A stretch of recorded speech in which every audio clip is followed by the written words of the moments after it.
আসসালামু আলাইকুম ওয়া রাহমাতুল্লাহি ওয়া বারাকাতুহু। সুপ্রিয় উপস্থিতি, আমি যেই বিষয়টি নিয়ে আপনাদের সামনে উপস্থিত হয়েছি তা হলো বোবা নামাজ।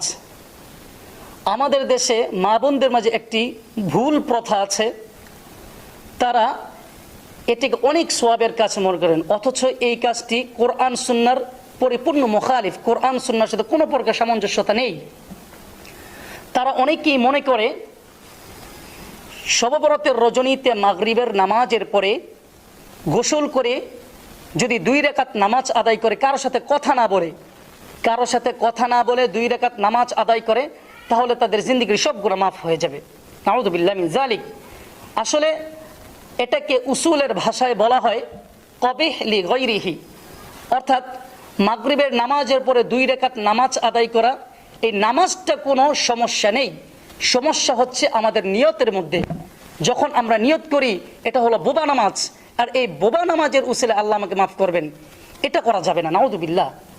আমাদেরকে নামাজ পড়তে হবে 2 রাকাত, কেন আপনি অধিক পরিমাণে নামাজ পড়েন।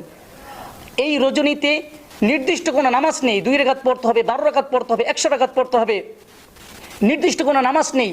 আপনি যত ইচ্ছা আমল করতে থাকেন, কিন্তু এই 2 রাকাতই পড়তে হবে, আর এটাকে বোবা নামাজ বলতে হবে। যখনই আপনি এই নিয়ত করবেন, তখনই আপনার আমলের ভিতরে ত্রুটি চলে আসবে।